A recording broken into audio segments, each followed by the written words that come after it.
So, folks, I'm Prashant. I have been building products for more than 10 years. Started as a product manager, so that's all I have done.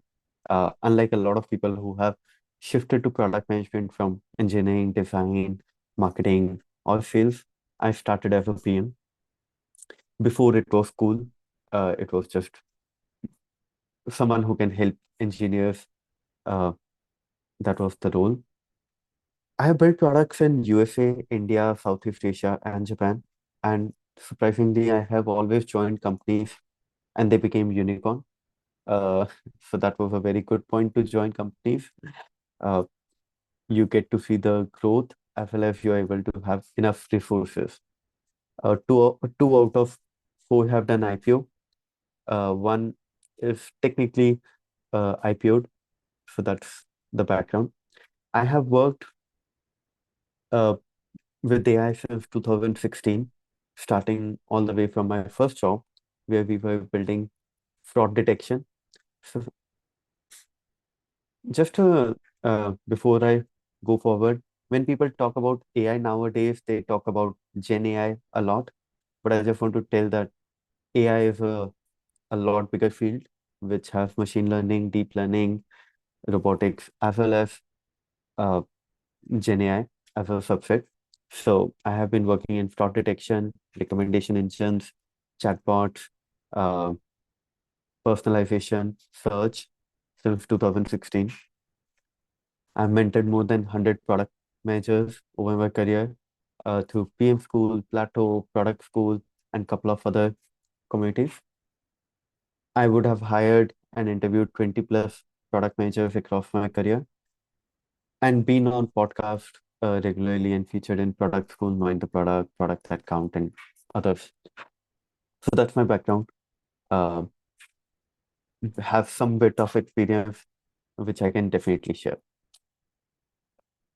What we are building for last 4 years is something which I thought about in 2020. And I remember in 2020, there was GitHub AI Copilot, which was announced a couple of years back. And there was no publicly available AI for product managers, or there was no AI in the mainstream in 2020. It was pandemic and everyone was working on that. And at that time, my idea was that, oh, I have been working in product management for a long time. There is a GitHub AI Copilot which launched for developers. Why don't we have that for product managers? Is someone building it? And I Googled and no one was building it. And I realized that, oh, someone will eventually build it. Like how you have Figma, you have GitHub, you will have a product management tool, and that will become an AI Copilot for PMs. So, without having a lot more thoughts, uh, I just decided to do research. I started reaching out to people to understand the pain points. A lot of the pain points were something which AI could resolve.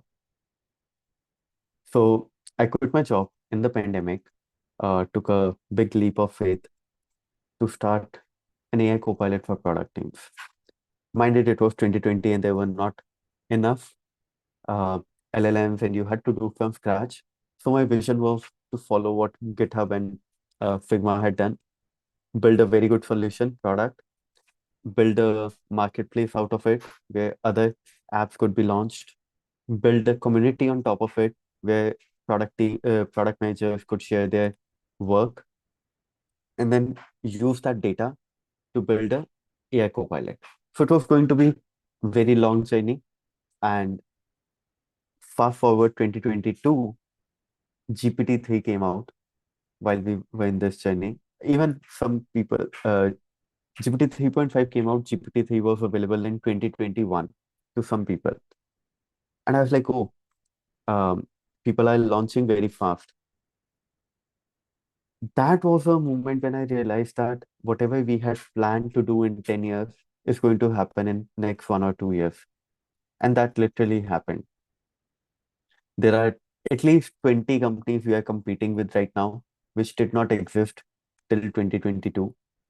Uh, Existing bigger players like Notion, Monday, Asana, they have incorporated AI. So we are competing with them also, which did not have product management as their core product or core area. So it's been a good journey seeing all this happen in last couple of years.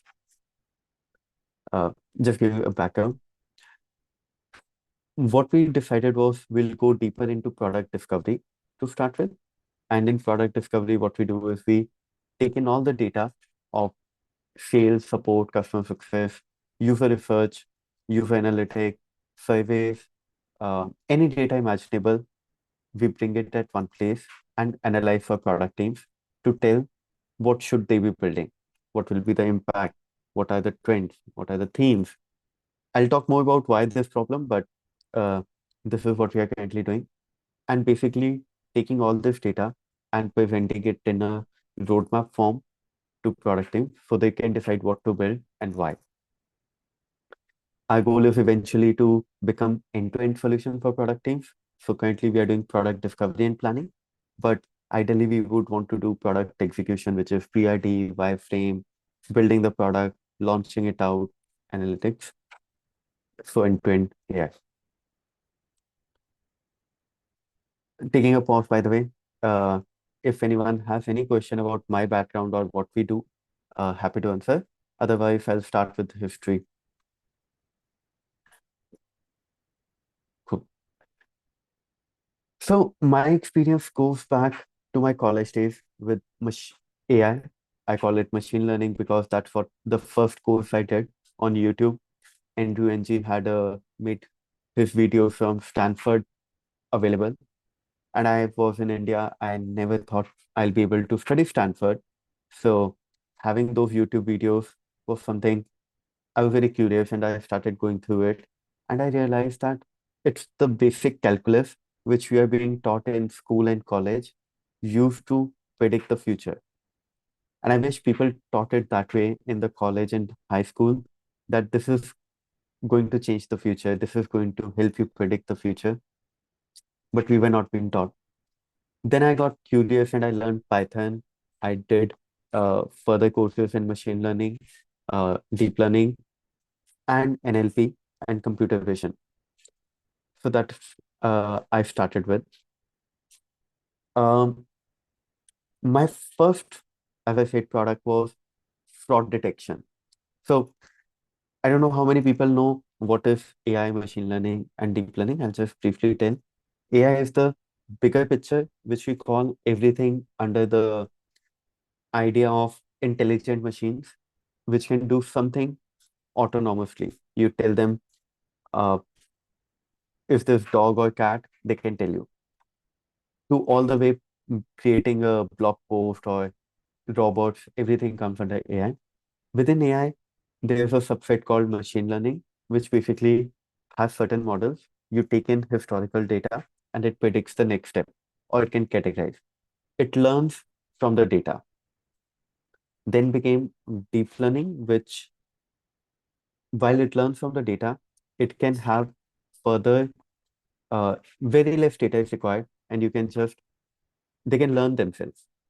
And now became LLMs, which have all the internet's data and they can predict the next word basically. They can predict what to create. So my first experience was building a fraud detection engine where I was working in a fintech company.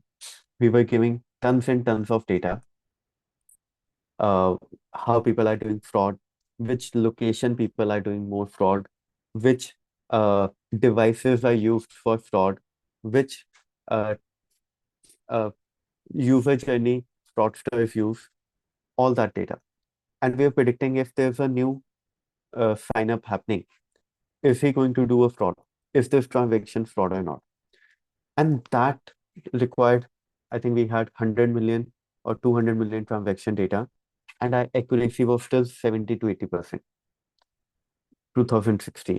We were trying to optimize that, but still that was good enough to uh, capture a lot of frauds. There was one problem, which was a lot of these transactions, because it was 80%, still were valid, were being caught as fraud, and that resulted in complaints, support tickets, all that. So when you're building something, I have learned this as the first lesson because lesson learned. If you don't have high accuracy, you are going to cause more problem than solution. So that's one. The next thing was I built chatbots in 2017 for uh, banks and other fintech companies. It was basically very if-else statement, not like chatbot which we have now. It was there was Google had Dialogflow and there were other IBM Watson and Amazon also had something where you tell one line, it identifies the intent, entity, and then there were very preset questions which chatbot could answer. Otherwise, it will just redirect to human. And you could have very preset questions and answers. So technically, it was not even a smart uh, AI. It was just a if-else decision tree. So that was there. But that piqued my interest, and I moved to Tokopedia in Southeast Asia, and I built a recommendation system. So I worked in NLP, computer vision, uh, building their marketing and growth engine, meaning what to build next. So what should people buy next? It was an e-commerce app. We were taking in data, using data from one set of customers to predict who are similar people who would be interested. So built those products, grew it to millions of users, increased revenue by almost $50 million, uh, improved the search and homepage personalization because earlier everyone was seeing the same homepage. Now we could personalize the homepage based on your profile. That went well. And that's where my first experience with Gen AI came in 2018. Mind it, at this time, OpenAI was just founded. There's no GPT, there's no uh, Gen AI or LLMs. But there was one company which did build something in Gen AI, and that was Alibaba in China. If you haven't read it, there are a couple of books by one is by Kai Fu Lee, which is uh, AI superpower. It shows how China never entered they leapfrogged the AI because of a chess competition. And since 2008, they have been investing heavily in AI and more than any other country in the world. So there's Alibaba, which is one of the biggest company in the world and in China. They have a Singles Day sale in November. Again, a lot of people won't be aware of it, but if you Google Singles Day sale, it is it does more revenue in a day than Amazon does in a year. That level of scale in certain parts of the world. So India's biggest e-commerce Flipkart, the revenue they do in entire year, in 2018, Alibaba did it in 1 hour, the same revenue in 1 hour. So that's the scale. And we were curious to learn how they did it. So we started going it and we realized that they created AI generated banners and personalization for 500 million people. So what they did were they will they were using AI to create different marketing images, copy for different users and send it to and different offers and send it to each user. So it was so personalized that, hey Ida, you have been looking for sports shoes. This is the price. This is your favorite brand. Um, and it was nuts because no one had done at that scale AI generation, AI forward content generation at that time. So we started researching it and we realized that no one has that technology at that time to do it except Alibaba and GPT was being formed. Um, by the way, GPT was a paper which was published by Google and not OpenAI. OpenAI took that paper and built a product out of it. Uh, it was not, it's for transformers which is the core of GPT, was founded by Google. And we read that paper, but we thought, no, no one is doing it in the world. And that's where I have written regrets because uh, I still talk to one of my CTO who was at Tokopedia because we were discussing that paper. We wanted to do it. We just thought no one is doing it. It's not possible. And we didn't understand Chinese. If we had started at that time building on top of that a marketing company, Copy.ai and couple of others, which started 3, 4 years later, they are doing more than 10 million ARR or 100 million ARR. So we would have been doing great. But that's one of the biggest regret which I have that, oh, I should have stuck with that paper. So that's the, out of all the regrets or lessons, that's the biggest one. So that's the background I wanted to share before I start uh, even talking about, okay, what are my lessons? Having said that, in this conversation, um, we are not going to go through how to build AI. We are not going to talk about how to do product management. There are a lot of courses, content outside, which can tell you way better than me how to, what is AI, how to do AI or product management. And I think one of the best thing is you can do the course which either and uh, is providing to get started. Either you want to plug in the course right now.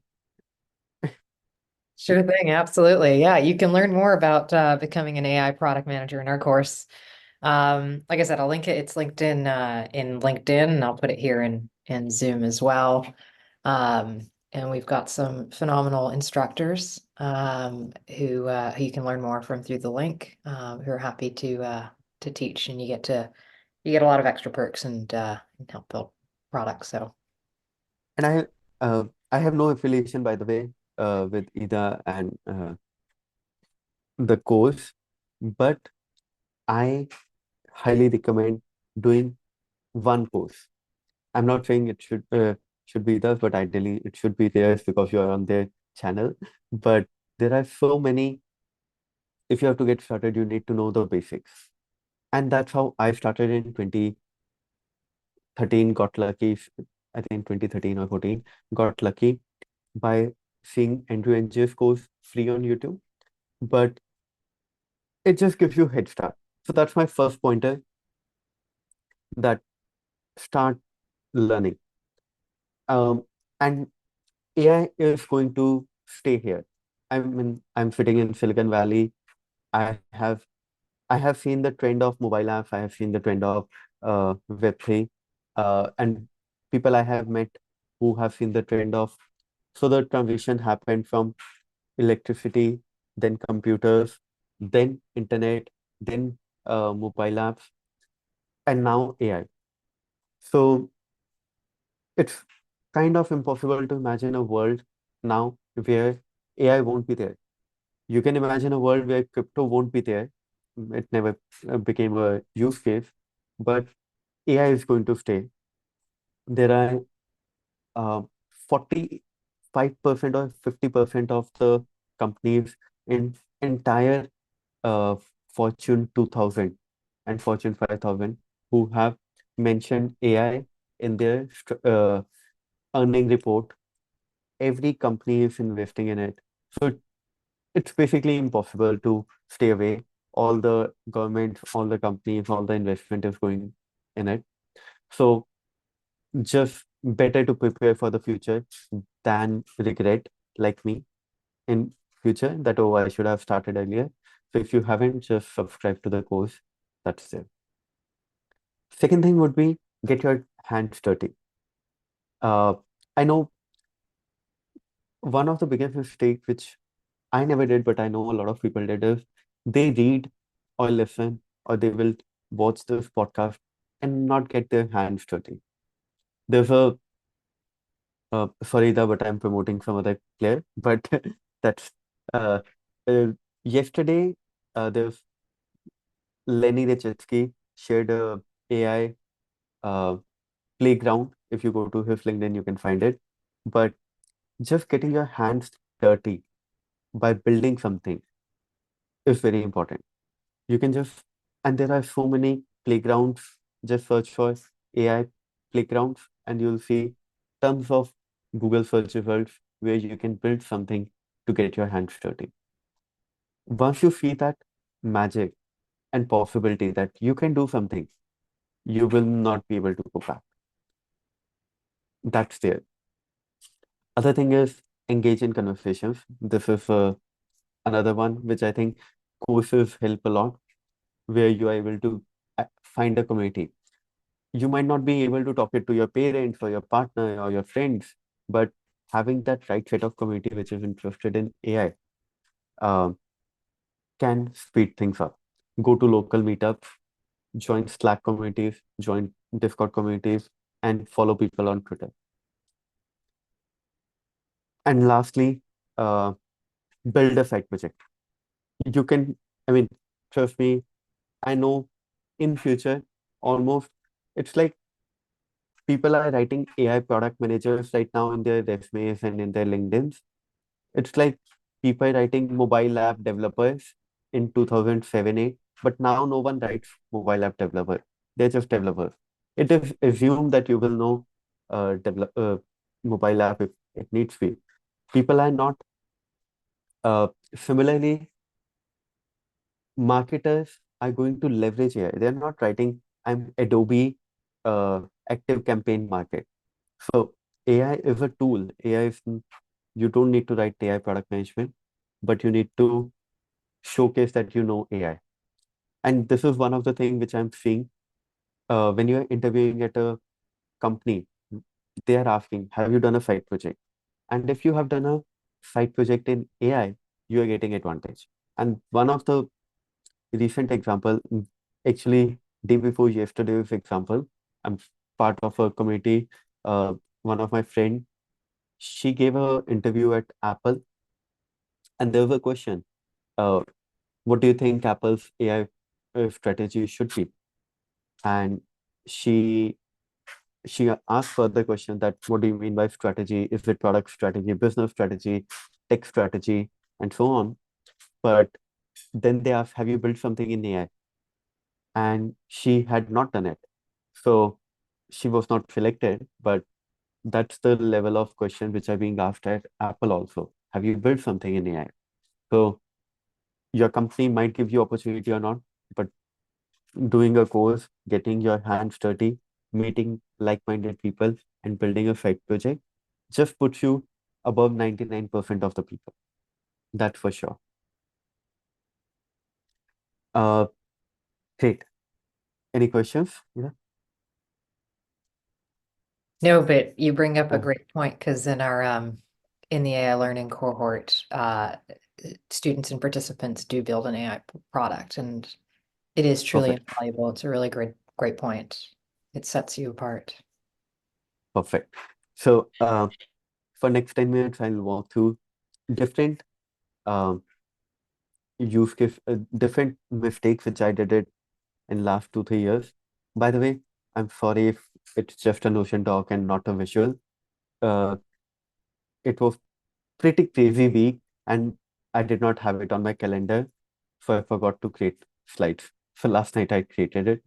I was like, okay, it will work. So starting with the first use case is, first lesson is defining the use case. Again, AI is a tool. AI is not a solution. So what use case are you trying to solve? And can using AI make it faster, cheaper, or better? If it's not going to do it, there could be other solutions that's there. But what is that use case? Now, it can depend on different companies. Most of the companies are trying out smaller, redundant, mundane tasks to try out, okay, let's get started and then we'll see. And there are two ways to look at AI. One is AI in your product, other is AI in your workflow. AI in your workflow means that the process of building the product, you are leveraging AI in that. Could be using AI to debug, uh, doing QA, AI to do write the code, AI to do wireframing, AI to do user research, or a tool like Zeta to do customer voice or planning. So that's one part, which is workflow. Other is the AI in your product. Now, if you're building an AI in your product, you need to figure out a use case which is frequent enough that people will notice it and talk about it, but at the same time is low value that even if you fuck it up, it should be fine. So that's why support tickets are the biggest use case which people are starting with. That okay, if even if it doesn't answer the correct way, they can always call a help center. Similarly, we saw the first wave of AI products to be marketing products, which were creating a copy, social media copy or blog or email copy, because it created the first version and then the writer will improve it or marketer will improve it. No one, no company is using AI to create the blog post or social media post and it is going live as it is. So uh, there's a use case which you need to define that, okay, this is a small enough use case. There will be frequent use case in your product, and then um, it need to be faster, cheaper, or better. As I said in my example, we were doing fraud prevention. Now, fraud prevention is a very good use case for AI because it can do faster. It is cheaper than hiring someone to go through all the transactions, and it's better. It's a um, very frequent use case because we were having hundreds and millions of transactions every day. So we got enough data.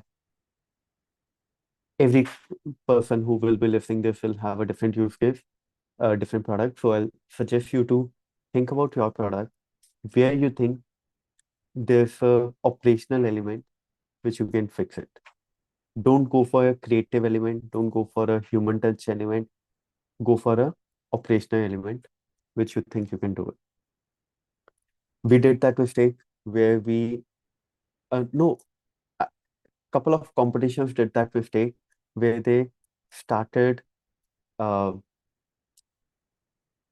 just putting AI in product management everywhere. And we realized that every company is different, every team is different, every industry is different. Just building a product would not be a, just putting AI in for product manager will not solve anything. So we had to discard everything and just focus on one problem, which was product discovery. That okay, what to build, because we get enough data. No one wants to go through all the data. Uh, it's physically impossible. In a big company, one of our customers, let's say, for example, Twilio. Twilio will get thousands and thousands of customer support, user research, feedback, surveys, sales call, CRM activity, customer success input in a week, and no PM can go through it. So that became a use case. So you have to find that use case which your product can solve.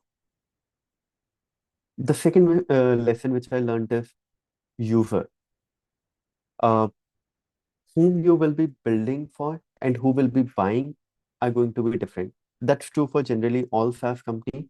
But in when you're building an AI product, you will be answering security team, you'll be answering legal team, you'll be answering the compliance team, CISO team, uh, and that becomes a challenge.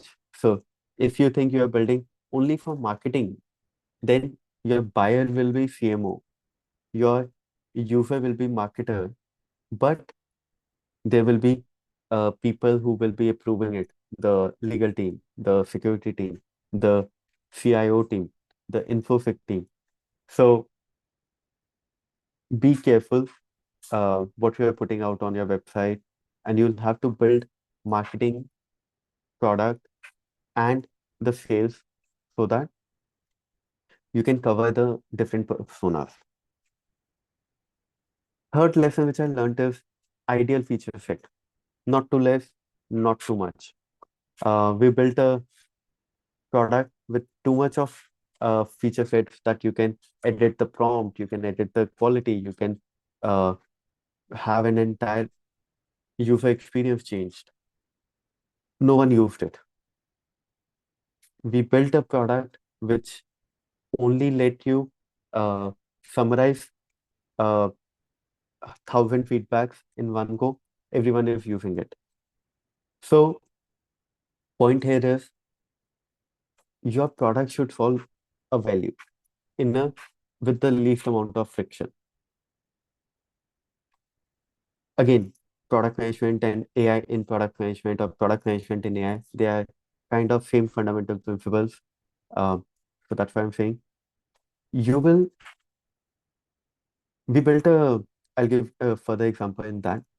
That uh, if, for example, Notion is only doing grammar check using AI, while that is good enough use case, but a lot of people have Grammarly. So that's why AI Notion waited to do the summarization, to do the search, to do the grammar check, and now they are working on building a workflow out of your PID. So take it step by step, but don't do too less or too much for your first version. Other thing is differentiator. AI has boomed everyone to build product. One of the example was I remember when GPT became APIs became public, everyone was launching build PID with AI. And we were like, why are people doing it? Because Google Doc can do it, Confluence can do it, Notion can do it. So we said no. And someone built a PID writer and launched it on product and it was number one. They made, I think, 10, $15,000 also. And then it crashed because no one is going to use. And for at least 6 months, if you opened even now, uh, product hunt, every day there were same products just by different people. Everyone was launching something for social media, something for marketing team, something to review your code, something to create images, something to uh, give you feedback on your images. So it just became a lot of Me Too products. You, it's okay to be for a side project, but if you're working in a company, you don't want to do that. You want to build a differentiator. So what is that? Uh, Different moat that could be distribution, that could be product, that could be audience, that could be learning, which you can bring. But don't build a Me Too product. You are just going to waste your company resources. Always think, why are you uniquely positioned to win this? If you solve this product problem, you are uniquely positioned to win.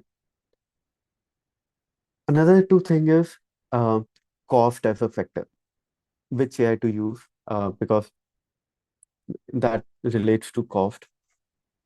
If you use OpenAI, trust me, your credit card is going to max out and you are going to have shitty scores. So we did that. We launched a uh, product on Product Hunt, which was just a test product to get leads. And we were getting 5,000 users using it every day. And we didn't realize it. And when I got, as a CEO, when I got the credit card bill, I was like, what the fuck was this? Because it was people using it. We had to shut it down. So we shut it down, like just close it out because it's not worth it. And then we realized that we never considered the cost when we were building the product. We were just thinking about, oh, AI is cool, let's build it. But we were leveraging someone else's API and it's going to be insane. And they can increase the price eventually in future. This has happened with multiple API products. So I suggest uh, using an open source uh, LLM model like Databricks or Mistral, putting it in your local machine and then building a product to start with.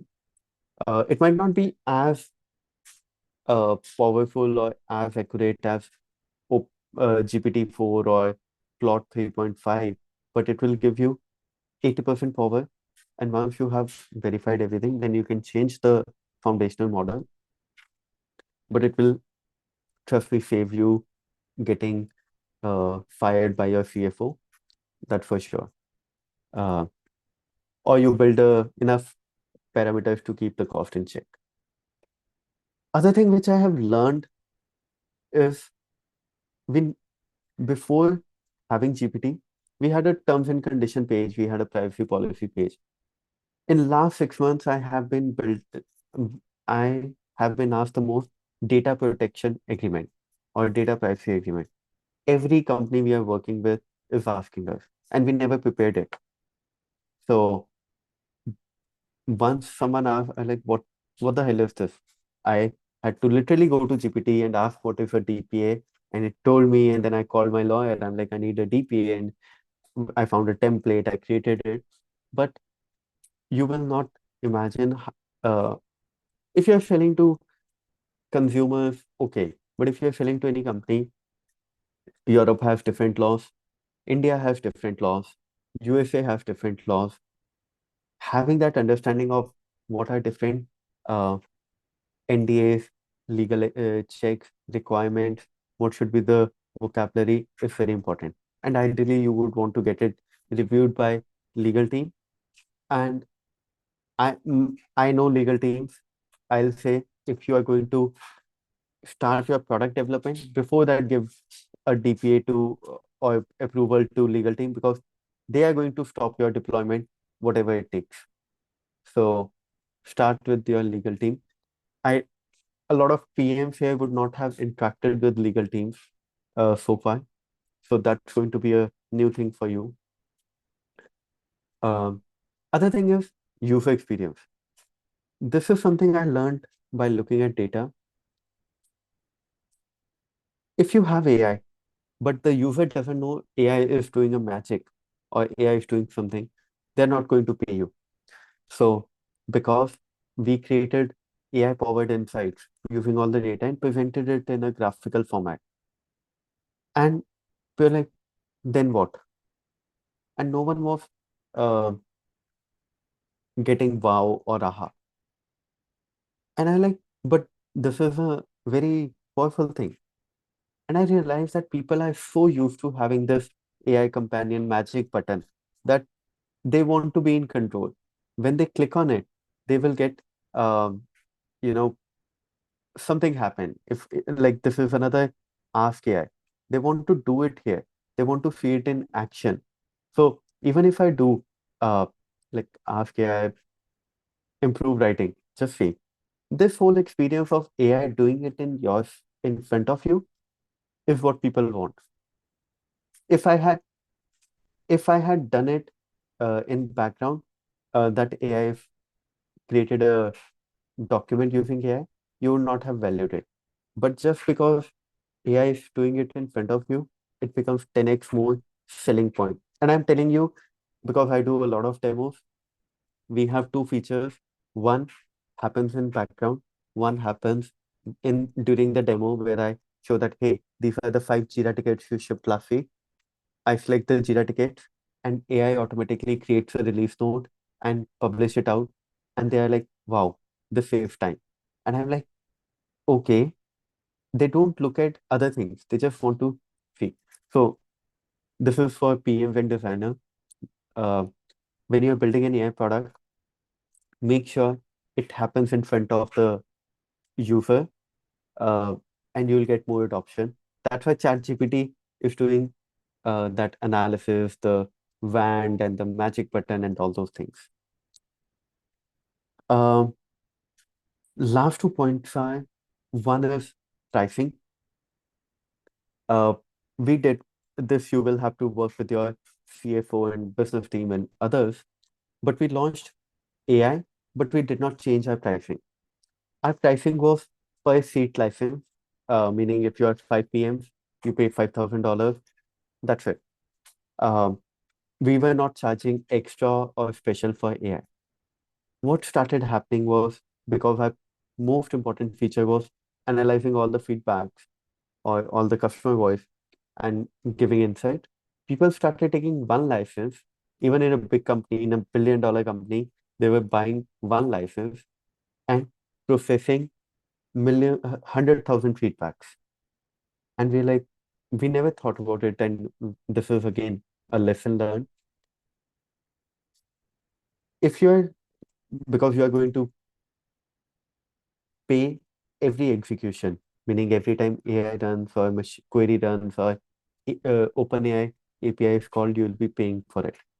But we were not charging customer that way. We thought it will cover because a billion-dollar company will get 100 licenses or whatever. But it was not happening that way. One license and they were using entire product. And we realized that we are missing out a lot of money. And we were paying a lot more to OpenAI than we were charging customer. The customer was paying us $1,000 and OpenAI was charging us a lot more. And then we realized that, and there's a lot of debate happening in AI, but everyone agrees that SaaS pricing will change from per seat pricing. There is a question on should it be usage-based pricing, that how much you use, or it should be value-based pricing where you define that, okay, what is the outcome of it? So be careful. How are you going to charge it? Because AI is going to increase cost. When the cost increases, your revenue need to increase to maintain the profit. Otherwise, it's a poor business decision to implement AI and not increase the cost, increase the price. And last one is don't commit more than what you can do. This is something I learned and I've seen people come to us. Uh, People are putting AI this, AI that, uh, everything AI in their product. And when you go on a demo or when you try out the product, you feel like, oh, man, that's not great. So uh, people then just leave your product in a poor taste. So don't always undercommit, over deliver, never overcommit, under deliver. So don't make your website fancy, your product fancy that and claims that we can change the future, we can change this. Just tell what you can do. That's another very important lesson which I learned. That's why we only do AI powered product discovery. We don't claim currently. We had a original title AI powered product copilot, and then everyone has it. But we realized that it's not doing a lot of things. So we stopped saying that. So yeah, this I would love to talk to people so that last 15 minutes. But this is going to be a long game. Like I said, AI is going to stay. Do get your hands dirty. Do start building products. Do start reading books and build a network. That would be great. Thank you, Prashant. Yes. That's incredible. Really, really great feedback for building AI products. And some good hard lessons learned on your end, but great tips for the rest of us. We had a question come through that I'll share, and then we'll open it up if anyone else has questions, and I will be checking for those in LinkedIn. The question is, I've worked as a product manager for AI recommendation systems. Do I, as a product manager, also learn the model complexity and how the code works under the hood? Just want to get a sense of expectations for an AI product manager in the current time. Um, so ideally, I I say every PM should know basic of tech, marketing, sales, and uh, design because you are going to talk to the machine learning engineer and say that if you're not going to talk uh, com in the you have used the word complexity, but let's say you're not going to talk in a model format. You don't know what are the weights, you don't know what are the parameters which are affecting the quality, you don't know the feedback loop, then they are not going to first respect you. Second, you are not going to improve the product. And third, you will never be able to build a edge. I mean, I always tell when people ask me, uh, hey, as a PM, do I need to learn how coding? I said, you don't need to learn coding, but you need to know how the code works. And that's what differentiates uh, one person from Elon Musk. He learned how the rocket science happens. He literally learned everything there is to learn about rocket science or lithium batteries or space and other things. So everyone looks at him and says that, oh, we want to be a billionaire, but you have to have that level of uh, understanding. So depending upon your interest, depending upon your uh, background, I would highly suggest every PM to know as much depth as you can. It just becomes defensible over time. And with the current layoff environment, you also build resistance to get laid off and get hired back.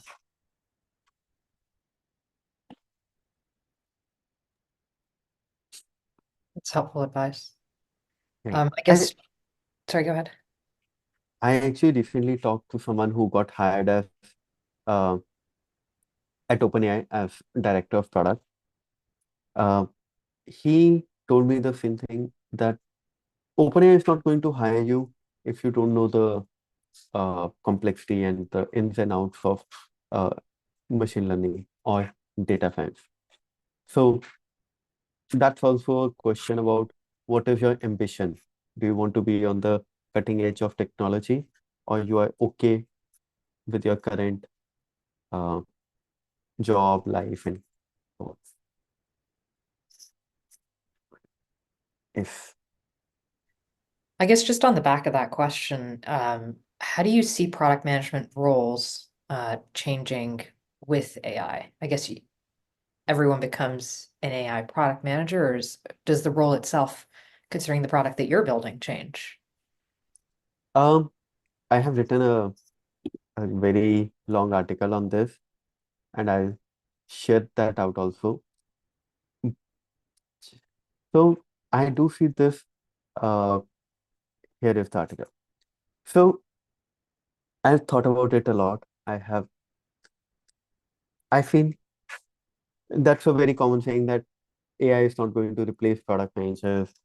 PMs with AI are going to replace PMs without AI. I think that's true in some sense, but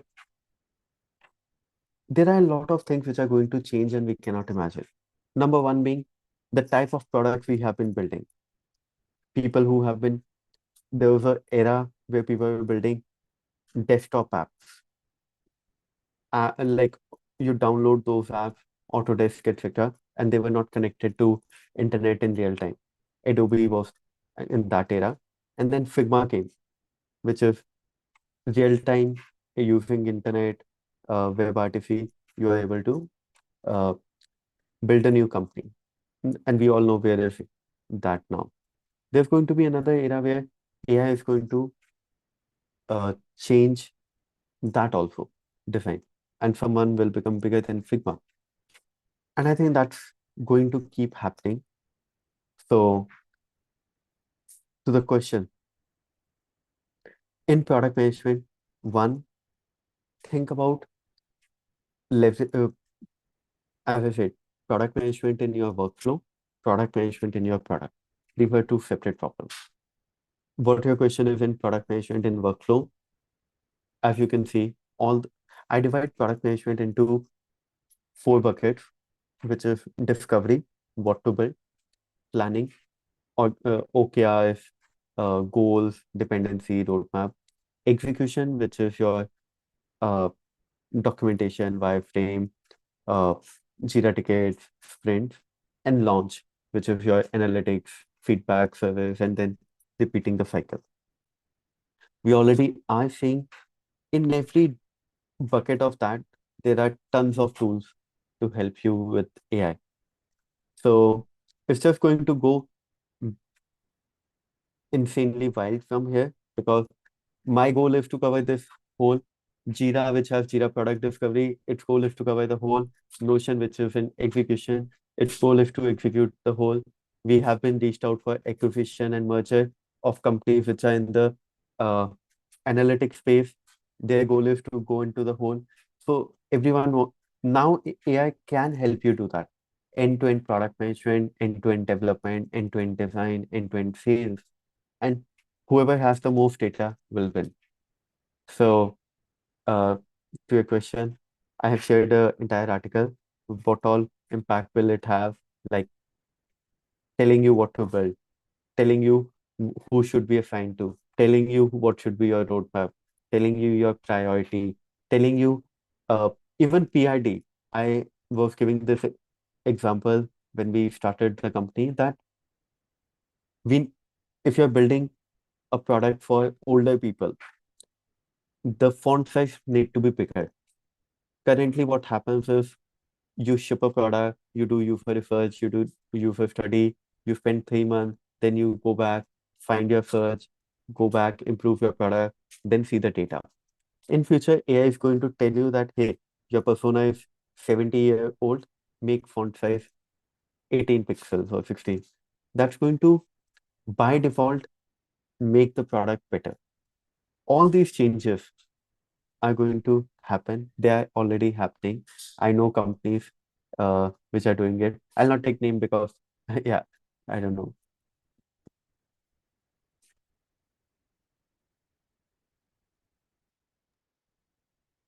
It's very helpful. I think we just got another one. Yeah.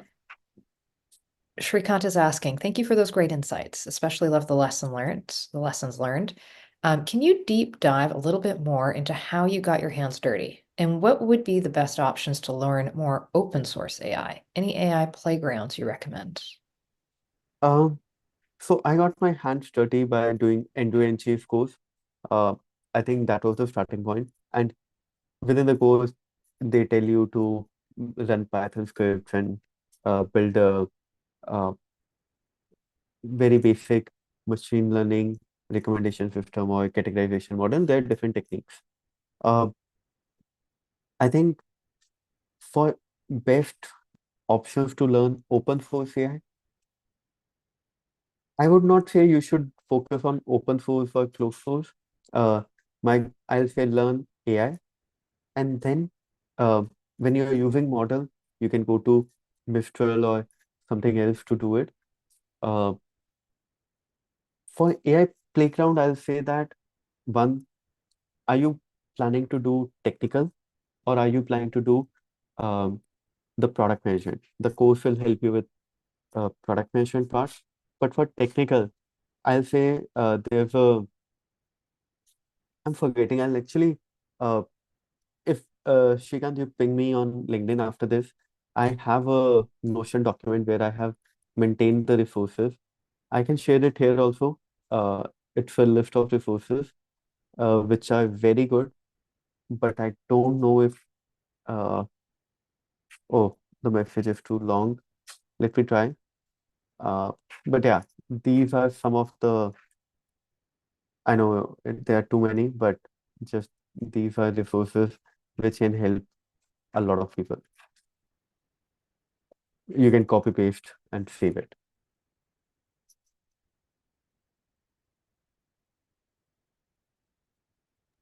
Thank you very much.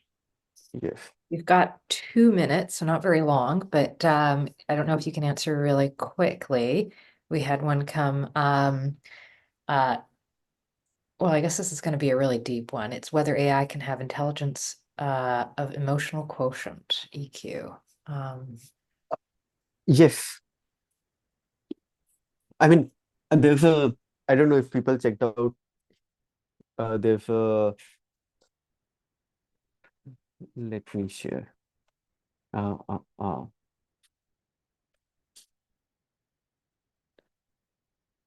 there's this startup which recently came, uh, im humane emotional uh, AI. I'm trying to find it. I don't know if people have uh, checked it out or not. Uh, but if you just go to, I'm unable to find, but oh yeah, I found it. So it's you talk to this AI. and you tell me you don't believe it's going to happen, you're wrong. This the last link, you just talk to him. Him, her, I don't know what you pronoun to use for AI yet. But to the question, we learn, how did we learn emotions? We learned emotions by looking at other people, by reading, by someone telling us what is anger, what is fear, what is um happiness.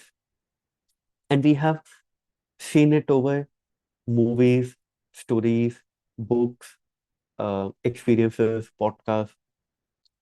Mm, That's how we know that, okay, what fear is, because we saw some movie where horror movie was there, or we saw Pursuit of Happiness and we learned what is uh, preference or grit. We learned uh, uh, Saving Private Ryan to know what those emotions are in a wartime. And AI has access to all these emotions, all this content, all this library. So it will be very immature to think it is not possible. They will learn. They might not have consciousness, because that's something which no one is able to answer, that what is consciousness? Why we as a dead protein combine to form molecules, which combine to form cells, which combine to form organs, but these organs result in something and we suddenly have a consciousness. And that answer is unanswered. Like that question is unanswered. No one knows. So consciousness, maybe not. Emotional intelligence, yes. Yeah. But thank you. Thank you so much, Prashant, for the answer and taking so many of the questions from our community. Thank you so much for your talk. It was very insightful, very interesting. And I'll share the links shared as well to the LinkedIn folks. I know it's just here on Zoom right now. Just a reminder again to everybody, if you want to join the cohort, there's a 10% discount you can take advantage of if you enroll to apply today. I've shared the link here in Zoom. It's on LinkedIn as well. And I know that Corey and Kai would love to see you in their learning program, and you could build your first AI first product. Have a lovely Saturday and take care. Thanks again, Prashant. Thank Appreciate it. you. Have a good one. Bye. Bye, everyone.